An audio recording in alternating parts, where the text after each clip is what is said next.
Bank और bank के manager खरीदे होते हैं बीजेपी सरकार ने। इस टाइम की बात कर रहा हूँ मैं अभी। तो झूठे लारे लगाए जाते, सब अपनी कुर्सी को चमकाए होते हैं। सरकार के सब झूठे वादे होते हैं। प्रधानमंत्री को खिलाया खाना, खुद को नहीं मिल रहा दाना।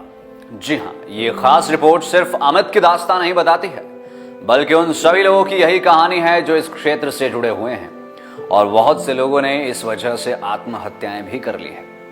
अब ये कहे भी तो किससे कहे, सरकार तक पहुंच नहीं और मांग कर खाना इनकी फितरत नहीं। आखिर मांग कर खाएंगे भी तो कैसे खाएंगे?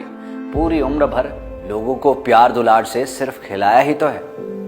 आज हम सिर्फ एक भाई की बात नहीं करने वाले हैं, आज उन सभी भाइयों की बात है जो इस समय पर सिर्फ हताशा और मायूसी से जूझ रहे हैं। आप आम जनता है, इनकी आवाज बनिए, शायद कोई रहमत हो जाए सरकार की।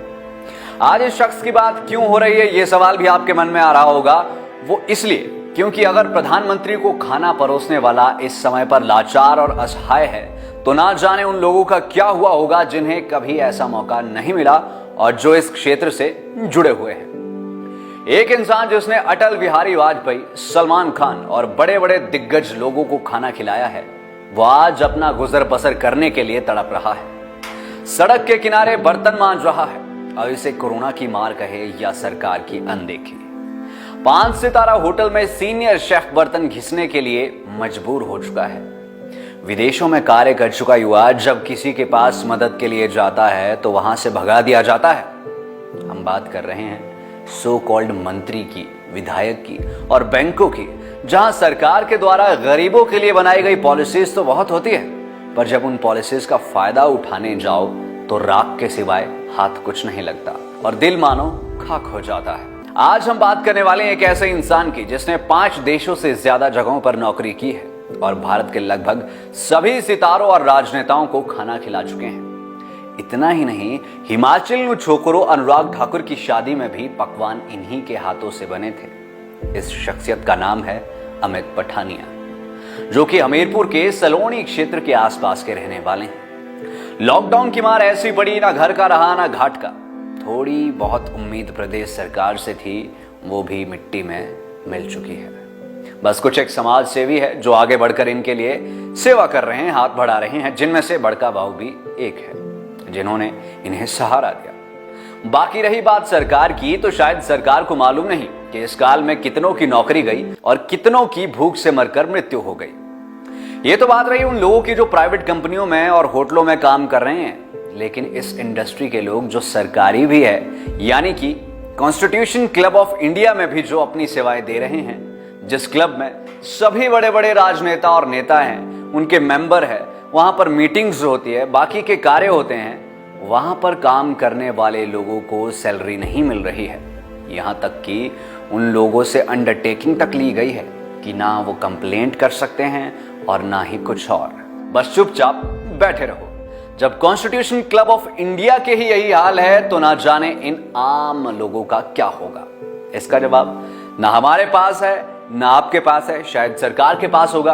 तो डेफिनेटली अगर सरकारी आला अधिकारी या राजनेता इस वीडियो को देख रहे हैं, मदद कीजिए ऐसे लोगों की। खैर, अमित पठानिया से जब इस पूरे प्रकरण को लेकर बात की गई तो कुछ ऐसी बातें सामने आई जिसको सुनकर शायद आप भी दंग रह जाएंगे।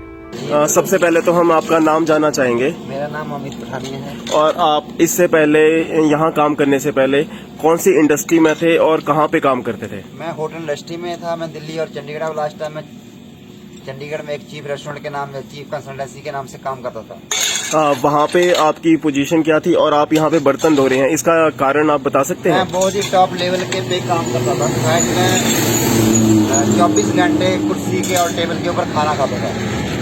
तो अभी ये जो कंडीशन है, जैसे कि हम देख पा रहे हैं कि आप बर्तन धो रहे हैं यहाँ पे, तो इस कंडीशन में आप पहुंचे हैं, तो इसके पीछे आप कारण बताना चाहेंगे? क्या सबसे बड़ा कारण मैं कोरोना के लिए तो बोल सकता हूँ, पर सबसे बड़ा जो कारण है वो मोदी जी और जयराम ठाकुर जी, हिमाचल की सरकार है।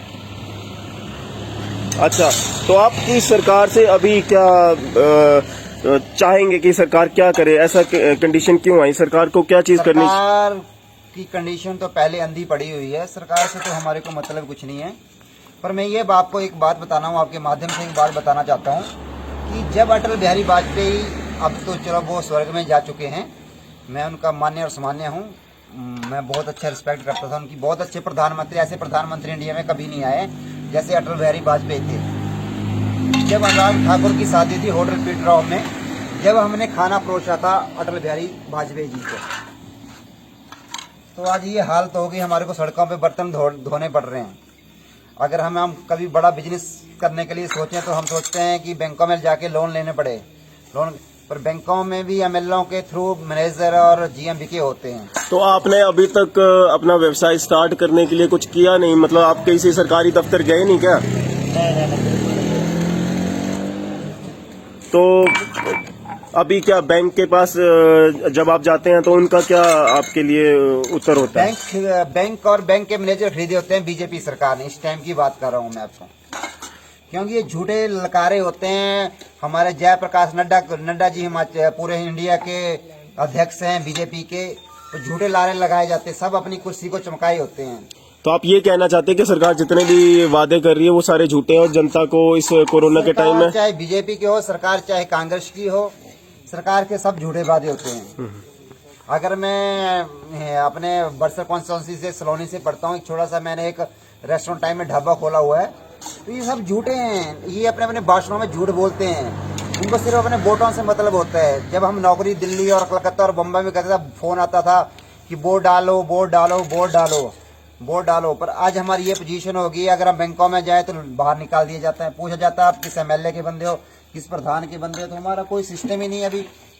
तो अगर अंत में हम पूछें तो आपका सरकार के लिए क्या सुझाव रहेगा? सरकार के लिए कोई सुझाव नहीं है। मेरा सुझाव सिर्फ संजय शर्मा बड़का भाव के लिए, जिन्होंने मेरी जिंदगी और मेरा घर चलाया हुआ है। यानी कि संजय भाऊ सरकार एक फ्रॉड है। सरकार चाहे बीजेपी को, सरकार चाहे वो कांग्रेस की हो, चाहे अनुराग जी सेंटर के वित्त मंत्री हो, क्रिकेट के भी अध्यक्ष रह चुके हैं पहले, वो सिर्फ फ्रॉड थे पहले। धन्यवाद। उनको अपनी कॉन्स्टिट्यूंसी से कोई मतलब नहीं, उनको सिर्फ दिल्ली में अपनी कुर्सी चमकाने से मतलब है। धन्यवाद अमित। चमक रही है, उनका घर चल रहा है, उनको लोगों से कोई मतलब नहीं है। हिमाचल प्रदेश की हर बड़ी खबर और लाइव कवरेज जानने के लिए हमें फेसबुक पर लाइक और फॉलो करें। यूट्यूब पर हमें सब्सक्राइब करना मत भूलिएगा और 24 घंटे समाचार के लिए विजिट करें www.livetimes.tv।